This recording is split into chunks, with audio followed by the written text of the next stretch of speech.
এই পৃথিবীতে আল্লাহ ছাড় দেন, ছেড়ে দেন না। আল্লাহ কি দেন? ঢিল দেন। কিন্তু আল্লাহ যখন ধরে, ইন্না বাতশা রব্বিকা লাশাদীদ, আল্লাহ ধরা সহজ না কঠিন? ধরে ধরে ধরে না, ধরলে আল্লাহ ছাড়ে না ভাই। এমন ধরা ধরে যে ধরার পরে আর কোনো ছাড়াছাড়ি নাই। এতটুকুন শোনেন যে আল্লাহ তাআলা ছাড় দিয়েছিলেন একটা ব্যক্তিকে, নাম তার নমরুদ। এই আশপাশে বাড়ি হবে, গাছপাড়ার পাশেই তো নাকি? না, মিশর। ও মিশরে বাড়ি, চেনেন? নামটা এত পরিচিত, না বললেও আগে থেকে জানা আছে, কথা কয় না? জি। এই নমরুদকে আল্লাহ ছাড় দিয়েছিলেন। ছাড় দিয়ে দিয়ে জানেন ইব্রাহিমকে আগুনে ফেলাইছে, এত কষ্ট করছে। তো ইব্রাহিম নমরুদের কাছে শেষ পর্যায়ে আল্লাহ 4 বার ফেরেশতা পাঠায়। ইবনে কাসিরে তাফসীর করবেন, কয়বার? 4 বার। জোরে কথা বলতে হবে, শুনতে পারেন? জি। 4 বার ফেরেশতা পাঠিয়ে দিয়েছে।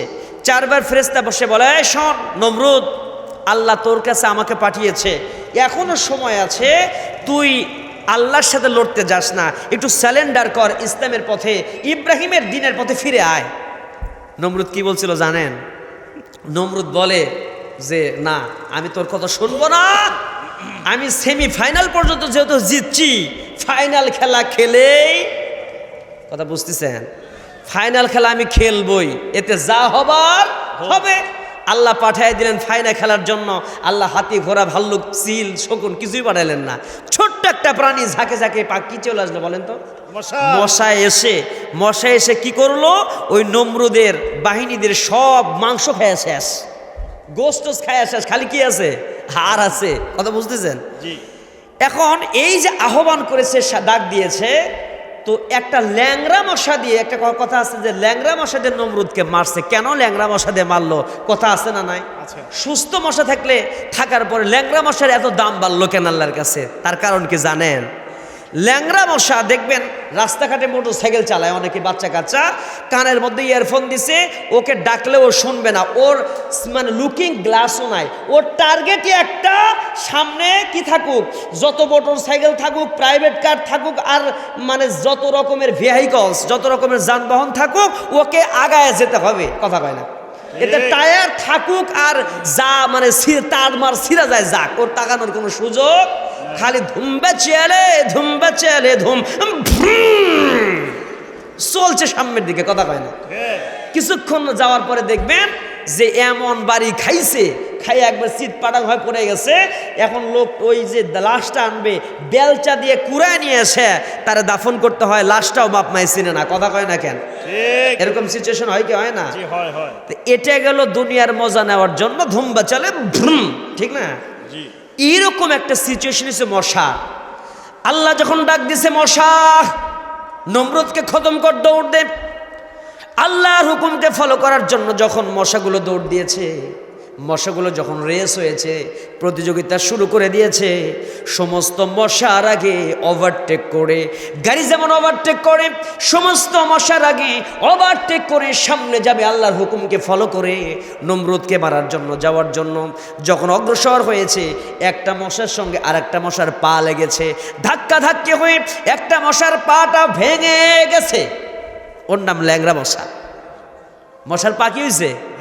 পা যখন ভেঙে গেছে, ভেঙে যাওয়ার পরে আল্লাহ রাব্বুল আলামিনের কাছে মশাটা বড় প্রিয় হয়ে গেছে।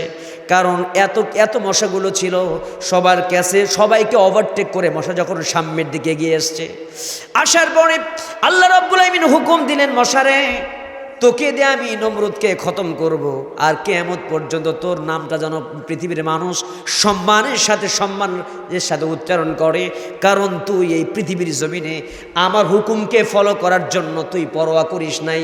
তোর ঠ্যাং চলে গেল না হাত চলে গেল, পরোয়া না করে একমাত্র কেবলমাত্র আমার হুকুমকে ফলো করে তুই জীবন বাজি রেখে দৌড় দিয়েছিস, বলেন সুবহানাল্লাহ। এরপরে নোংরা মশাকে নাকের মধ্যে ঢুকায় দিয়ে জুতার বাটি খাইছে, প্রায় 350 থেকে 400 বছর জুতার বাড়ি খায়া ফাইনাল বিশ্বকাপে জিতছে কে? নমরুদ না ইব্রাহিম? বুঝতেছেন তো? জি। আচ্ছা, এরপরে মূসা আলাইহিস সালাতু ওয়াস সালামকে বলা হলো, মূসাকে বলতেছে, মূসা টেনশন মুসাকে বলতেছে ফেরাউন যে তোমার আমি শেষ করব। এ সময় আল্লাহ বলতেছে মুসা টেনশন করো না, ওয়ালা তাহিনু ওয়ালা তাহজান ওয়া আনতুমুল আ'লাউনা ইন কুনতুম মুমিনিন। বিজয় কে হয়? বিজয় হবে মুমিনদের। মুসা আলাইহিস সালাতু ওয়াস সালাম যখন সামনে আসছেন, ফেরাউন চিন্তা করলো নীল নদের মধ্যে মুসারে মারবো, শেষ করে ফেলবো। আল্লাহ বলেন ফেরাউন রে, তোরে আমি সেমিফাইনাল পর্যন্ত নিয়ে যাব, কিন্তু বিশ্বকাপে কাপ বিজয়টা আমি হযরতে মুসাকেই দেব। সুবহানাল্লাহ কয় না? দিছে কি দেয় নাই? আবু জেহেল কম কষ্ট দেয় নাই। রাসূলকে মক্কা থেকে নির্যাতন করেছে 13টা বছর নির্যাতনের স্টিম রোলার নবীর উপরে চালানো হলো। একটা পর্যায়ে আল্লাহর হুকুমে মক্কা থেকে বিদায় হয়ে মদিনায় গেলেন। কথা বলে না? এদিকে আবু জেহেল চিন্তা করলো বদর যুদ্ধের ময়দানে আমি হয়তো বিজয় লাভ করব, বদর যুদ্ধের ময়দানে আমারই বিজয় হবে। ও মক্কায় যখন জয়লাভ করেছে মনে করেছে বদরও আমি জয়লাভ করব, আমি কোয়ার্টার ফাইনালে জিতছি। আবু জেহেল বলে আমি সেমিফাইনালে জিতেছি, বিশ্বকাপে ফাইনাল খেলাবো না, আমি জিতবো। আল্লাহ বলে আল্লাহ তাআলা বলছে হুজুর মুহাম্মদ সাল্লাল্লাহু আলাইহি ওয়াসাল্লাম টেনশন করেন না, ও যত চিন্তাই করুক না কেন আমি বদর প্রান্তরে আপনার বিজয় দিয়ে, ইসলামের বিজয় দিয়ে বদরের কূপের মধ্যে ওই সমস্ত আবু জেহেলের লাশ দিয়ে ভর্তি করে দেব। নারে তাকবীর, নারে তাকবীর। আল কোরআনের আলো, আল কোরআনের আলো, কোরআন হাদিস যেখানে দুনিয়ার মুসলিম। নারে তাকবীর। জোরে বলছি আল্লাহুম্মা আমিন। আমরা আলোচনা বুঝতে কি অসুবিধা হচ্ছে? যে আল্লাহ রাব্বুল আলামিন ইব্রাহিম আলাইহিস সালাতু ওয়াস সালামকে একটা সময়ের পরে বিজয় দান করলেন।